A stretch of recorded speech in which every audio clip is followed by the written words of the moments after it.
Hi there, welcome to Eduretics, where we make your high school life simple. I'm Aniket, and this is the next part of our mathematic concept series where we're going to discuss functions, the graphs, and the transformations. This is going to be a game-changing series for you, for anyone who's getting exposed to functions or studying functions for the first time.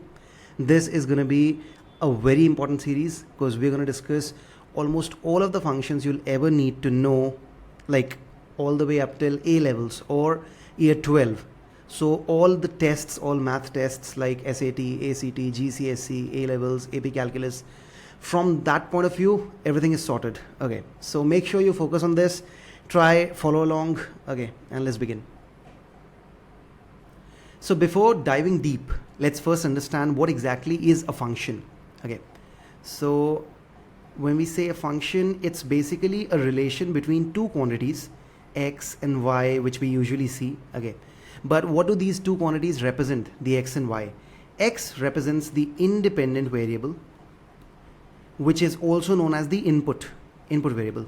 Okay, and y represents the dependent quantity or the output.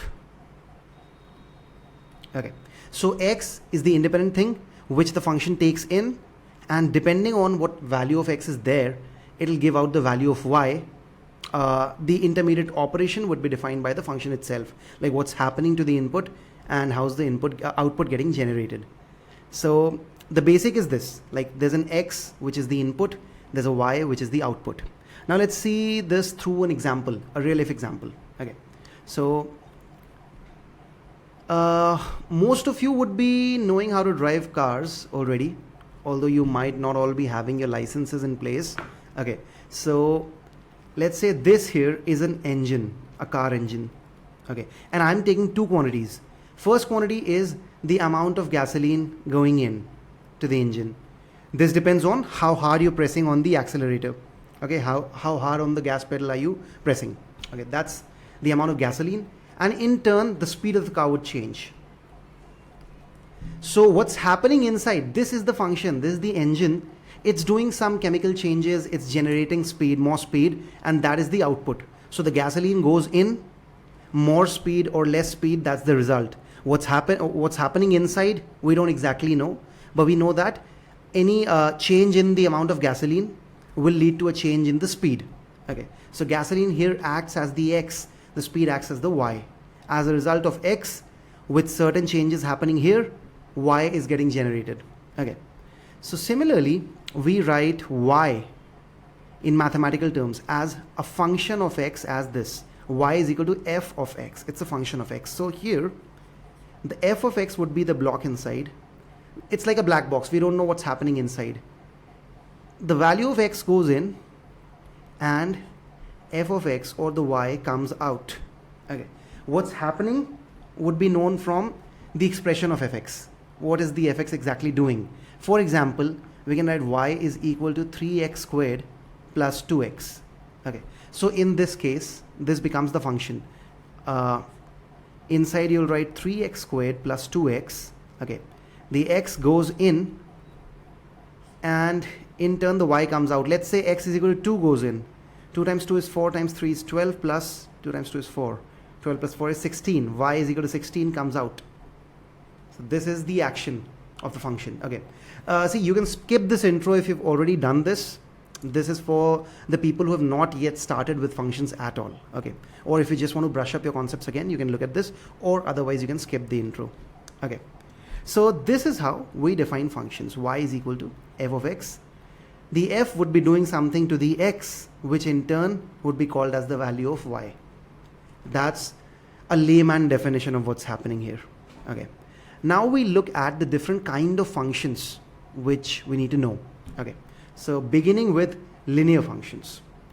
So linear functions, the meaning of the word linear is that the degree of x, the degree of the variable is 1.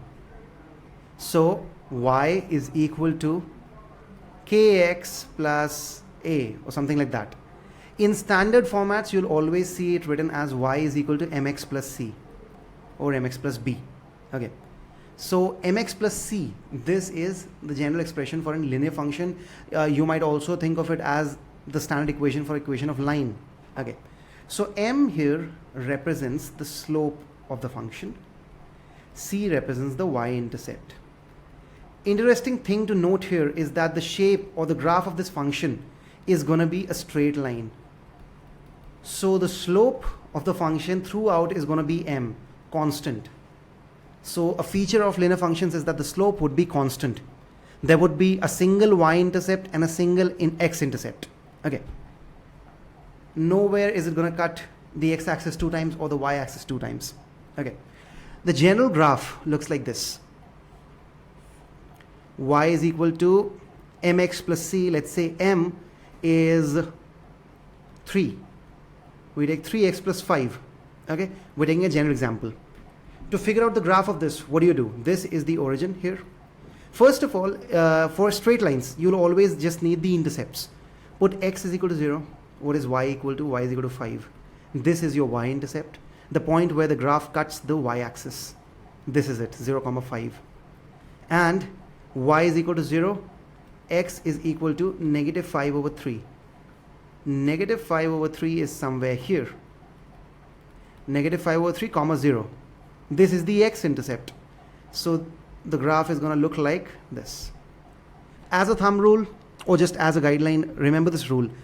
To figure out the graph of a straight line or the equation of a straight line, you just need 2 points on it. Okay? Just 2 points on the straight line. That would be enough to figure out the graph or the equation, the entire equation. Okay. So y is equal to mx plus c. This is it. For intercepts, if you're asked the x-intercept, put y is equal to 0. This is a general rule for all kinds of functions, not just linear, but for all functions. So let me write this. For all functions, the symbol I wrote in the start is for all. I think it's for all functions. Put x is equal to 0. You get y-intercept. Put y is equal to 0. You get x-intercept. Okay. This is for all functions in the world, because y-intercept means the point at which the graph is cutting the y-axis. X-intercept means the point at which the graph is cutting the x-axis. It's as simple as that. Okay. So we wind up with the linear functions. Before that, I'll quickly tell you how to figure out the equation of a linear function or the equation of a straight line from 2 given points. Okay. There are multiple forms of that. Let's say 2 given points are x1, y1, x2, y2. Remember, this is not a class on straight lines, so I won't be teaching everything here. Okay. So these 2 points are given. First of all, you can figure out the slope. Slope is y2 minus y1 upon x2 minus x1. This is the slope. This is between 2 points. Now imagine any general point on this line. It would be x, y. If I write the slope of this line using this general point and one of these 2 given points, the slope which I get would be equal to this slope. The slope I obtained from these 2 points. That's basically the equation of the line. So you'll write the slope obtained using the general point and one of these 2 points. Let's say I'm using this one. So y minus y1 upon x minus x1, this is the slope obtained using the general point and this point, is equal to the slope obtained from the 2 points, y2 minus y1 upon x2 minus x1. When you solve this, you'll get the exact equation of the form y is equal to mx plus c. Okay. And that's one of the ways to write the equation given 2 points. Okay. Let's move on to the next kind of function which we need. Another important class of functions, that's quadratic functions. Quadratic, the meaning of this word is that the degree of the variable, the independent variable of the x is 2. Degree is 2. Okay. So the general form of this equation is, or this function looks like, y is equal to f of x is equal to ax squared plus bx plus c. This is the general form of quadratic functions or quadratic equation. Ax squared plus bx plus c. When you say a quadratic equation, it will simply change to this: ax squared plus bx plus c is equal to 0. This is called a quadratic equation. and this here is a function. Simple. Both of them are same. Okay. Now ax squared plus bx plus c. How do we analyze this function? Okay. Since the degree is 2, what does that mean? The degree indicates the number of roots it might have, the maximum number of roots the function can have. So the maximum number of roots is going to be 2. 2 roots max. Okay. That means, what does roots mean? Root means the point at which, or the points at which the function is cutting the x-axis. Okay. So basically y is equal to 0.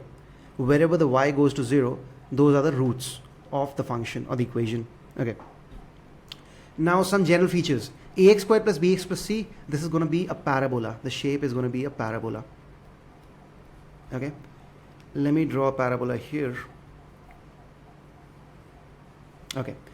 This parabola, as you can see, let's write down some features of it. It's cutting the x-axis in 2 points. So 2 roots. It's cutting the y-axis at 1 point. How do we figure out this point? We put x as 0. The moment you put x as 0, this term and this term goes to 0. We're just left with c. So this is nothing but 0 comma c. This is the y-intercept, a single y-intercept here. Okay. Third thing, the parabola is opening upwards. Okay. Upwards opening parabola.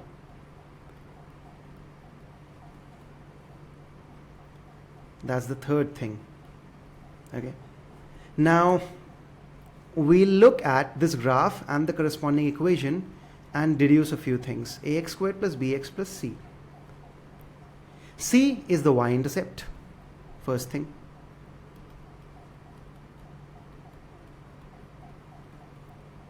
Next important thing to note is that this is a curve. It's not a linear function. The slope at all points keeps changing. Okay. At no points, or like at no portions is the slope going to stay same, because there are no straight lines in this curve in the parabola. Okay. But you can see that it's symmetric. This parabola is symmetric about a certain axis. The equation of this axis would be x is equal to something, that form, because the y is constant throughout. We'll look at that. So first thing, C is the y-intercept. Upwards opening parabola, that means A is positive. This is a thing you need to remember. Whenever the A is positive, the parabola opens upwards.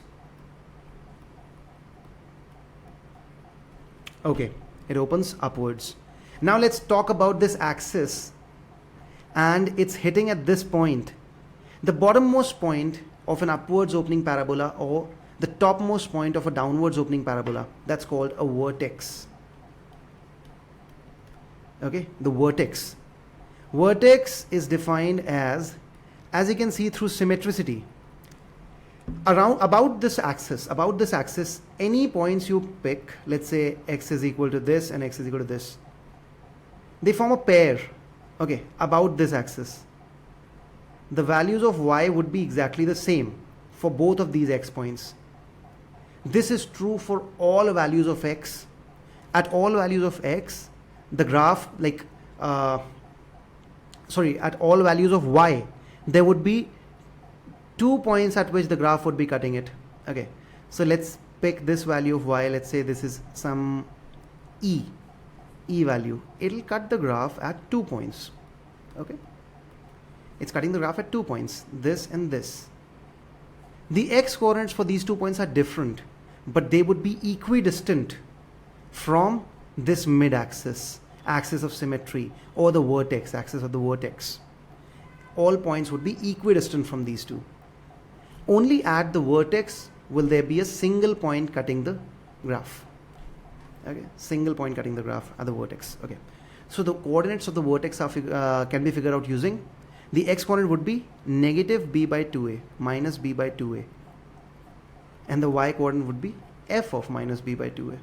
Like you put the x is equal to minus b by 2a in the equation and get the value of y. That would be the y coordinate of the vertex.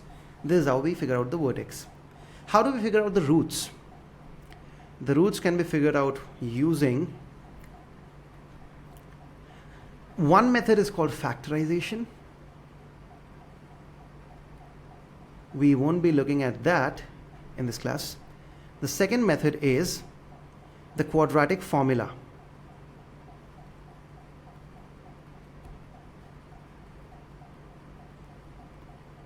quadratic formula. Quadratic formula states that the two roots, let's say alpha comma beta, they're equal to minus b or negative b plus or minus square root of b squared minus 4ac upon 2a, where a, b and c have the usual meanings, like in the expression ax squared plus bx plus c. That's what they represent. Okay, so if you add these two, so how did we get the x coordinate of the vertex? We got from this quadratic formula, because the two roots, the x coordinate of the two roots, when I find the midpoint of it, I'll get the x coordinate of the vertex. To find the midpoint, you do x1 plus x2 upon 2. When you add the two roots, the plus and minus would cancel each other, so this term b squared minus 4ac would be gone. You will be left with minus b by 2a plus minus b by 2a upon a 2. So this becomes minus b by 2a. This is the x coordinate of the vertex. Okay. So this is about quadratic equations or quadratic functions. Okay. Now here are certain rules. There are certain rules. Like I told you, a, when it is positive, the parabola would open upwards. When it is negative, it will open downwards. Now it's not necessary that the quadratic function or the quadratic equation will always have roots, two real roots. Okay, it's not necessary, because the parabola can be like this, it can be like this, touching at just one point, or it can be like this, not cutting the x-axis at all. How would you figure that out? Okay, for that there is a certain rule given, which is called the discriminant rule.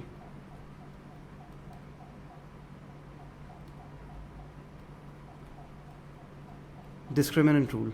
Okay, that says b squared minus 4ac, the discriminant, if it's equal to 0, there are two equal roots, or you can say a single root, two equal real roots.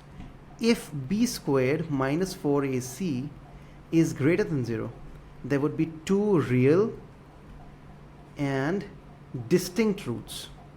They won't be same, they would be distinct roots. If b squared minus 4ac is less than 0, these are going to be non-real roots, so no real roots. Why? Because the square root of negative is not defined for real numbers. In the real number system, square roots of negative don't get defined, and this b squared minus 4ac goes into the square root, as you can see in this formula. Okay, so these are the rules which help you determine whether your quadratic function has two equal roots, like a single root, or two real and distinct roots, or basically no roots at all. Where are quadratic functions used in real life? Quadratic functions are usually used to map the trajectory of things, okay, the motion of things. So for example, let's say you're standing on the ground here, you throw a stone upwards, it'll follow a quadratic trajectory and fall down like this. You make use of these concepts in physics a lot, okay, especially in kinematics, so, or projectile motion. You throw it from here, each point in the trajectory is a mirror image of the second half. So for example, this point here mirrors this point here. The velocity upwards here will be equal to the velocity downwards here. The velocity upwards here equals to velocity downwards here. This is the topmost point where your object will have no vertical velocity. See, as long as something has a vertical velocity, it will travel vertically. But here what's happening is it's going to the topmost point, it's not going further up, but it's starting to come down. That means here at the topmost point there's only vertical velocity. That's the only point which has a certain unique behavior. Rest all the points are symmetric in nature. The time taken to go from A to B for the stone or the object you've thrown is the same as the time taken to go from B to C. Okay, it's the same from time taken from B to C. Okay. So the C, the point here, can be lower than your starting point. In that case, the time might differ, but that's a strictly physics thing. We'll discuss, or you can check this out in our kinematics series, the kinematics videos. I've uploaded in the high school physics playlist. You can check those out. Okay, let's go to the next function we want to discuss. The next category of functions is called exponential functions. I hope you've heard of this before. Exponential functions, these deal with exponents, as the name suggests. Exponent means something raised to the power of something. A raised to the power x. A is the base, x is the exponent or power. Okay, so the general form of an exponential function, y is equal to k a raised to the power of x. This is the general form of an exponential function. Okay, exponential functions are generally used to deal with very large quantities, large increases, large quantities. For example, let's say the population of, we're doing a bacteria culture. It's a biology experiment, bacteria culture. Okay, so in bacteria culture they can say that, you know, initially there are 1.8 multiplied by 10 raised to the power 4 bacteria inside, and then they become triple every minute or every hour. They become triple. So it'll keep on going like this: 1.8 multiplied by 10 raised to the power 4 into 3 raised to the power n, where n is representing the number of hours, because with each hour it's tripling.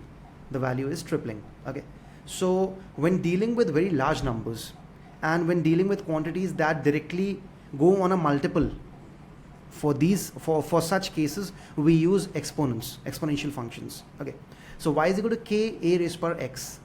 How do we graph this? If you look at the graph of an exponential function, y is equal to k a raised to the power x. At x is equal to 0, the value would be k. At x is equal to 1, it's ka. X is equal to 2, it's ka squared. X is equal to 3, it's ka cubed.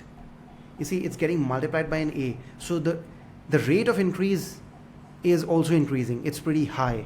The rate of increase is also very high.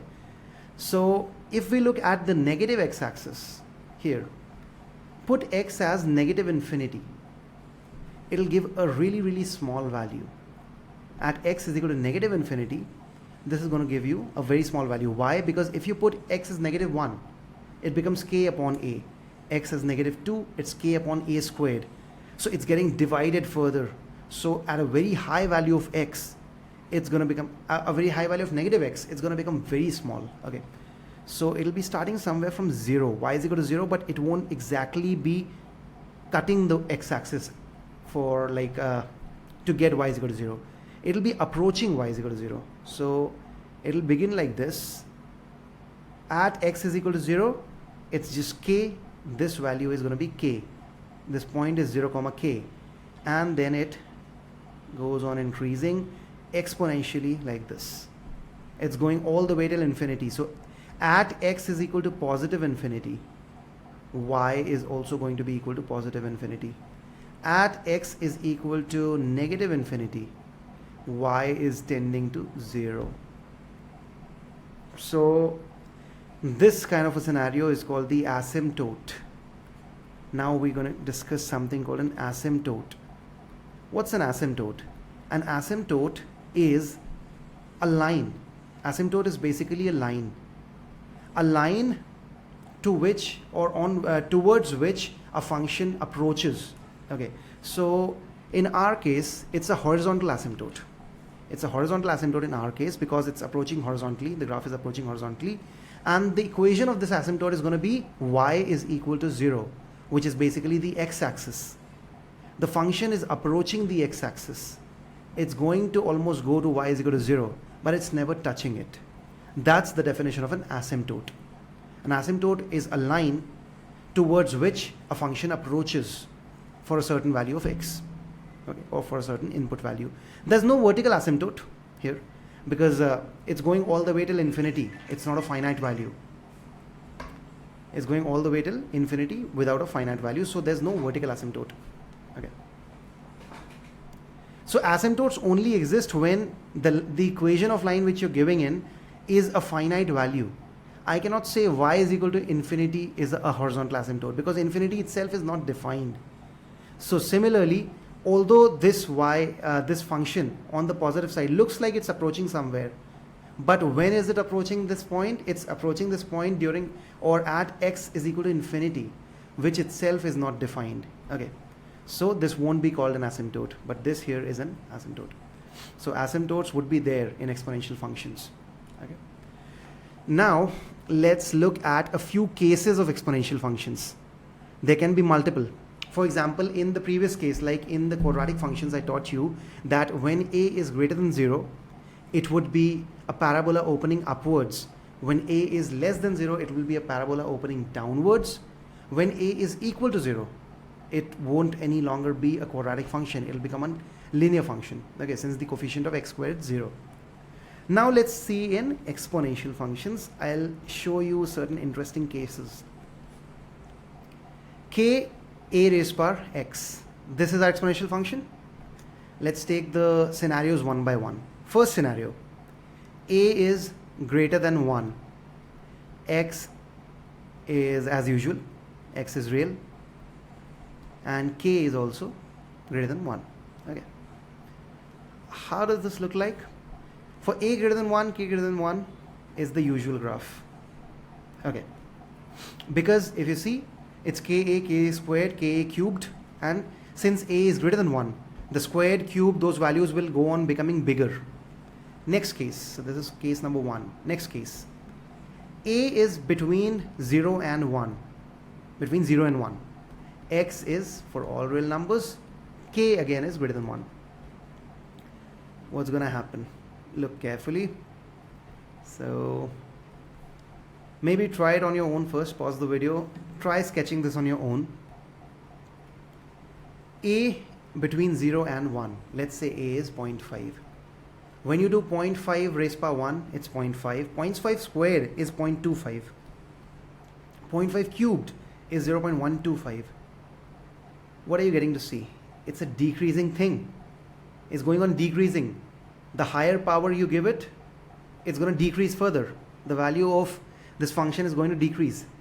That means at x is equal to infinity, positive infinity, it's almost going to approach a 0. It will become so small, it will be approaching a 0. And at x is equal to negative infinity. You see, when you give the negative power, what happens? Let's say x is equal to negative 1. It becomes k upon a. But since a is 0.5, look at this, a is 0.5, it becomes 2k at x is equal to negative 1. At x is equal to negative 2, it becomes 4k because it's k upon 0.25. So it will become 100 over 25 or 4k. You see, or k upon 0.5 raised per 100. This 0.5, it will add as many zeros. Let's say at 0.5 cubed, that's 0.125. If you see this, it will become bigger. It's 8k. That's what's happening. So that means the graph of this, for x equal to negative infinity, y or this function is going to be at infinite, and it's going to decrease as x increases, reaching this asymptote y is equal to 0. This time on the positive infinity of x side. Earlier it was here on the negative infinity of x side. Okay. Next case. Let's say case number 3 is y is equal to k a raised power x, but you're doing, or let's say you're doing k a raised power negative x. You're asked to do negative x. This is part of transformation, so we'll do this again, but I'm just discussing this one for your understanding. K a raised power negative x. Okay. So x in itself is going to be normal. So let's say x is 3. Our function will become k a raised power negative 3 or k upon a raised power 3. And a is greater than 1. Okay. A is something like 2 or 3. Something like that. So then it's getting divided further. As x increases, this value is going to decrease. K a raised power negative x, that's going to decrease as x increases. So this would be the graph. Similar to our case number 2. Okay. But in case a is between 0 and 1, it becomes slightly complicated, but let's check. When a is between 0 and 1, what happens? Let's say a is 0.5. Okay. Now I do x is equal to 3. At x is equal to 3, what happens? K upon a raised power 3, and a is 0.5. K upon 0.5 cubed. Okay. Now 0.5 cubed, this one 0.125, this value will start becoming bigger. It will start becoming bigger as x increases. So now the graph would be, for a between 0 and 1, the graph would again be this. Okay, they would be meeting here, to be precise. Okay, this is for a between 0 and 1, this is for a greater than 1. Okay, make sure you're understanding these graphs correctly. If not, let me know in the comments. I'll make more detailed videos for this. The sequence of this videos is going to be like, you practice with this video first. In the next video, I'll be discussing the remaining functions, and after that we'll be doing a detailed video on how to do the graphs and their transformations. Okay, so make sure you follow along, follow these videos closely. This is a very important topic. Functions is going to be foundational for your calculus courses, your college courses in your later years. So this is very important. Stay tuned. Keep looking for the space. Okay, bye bye. Take care.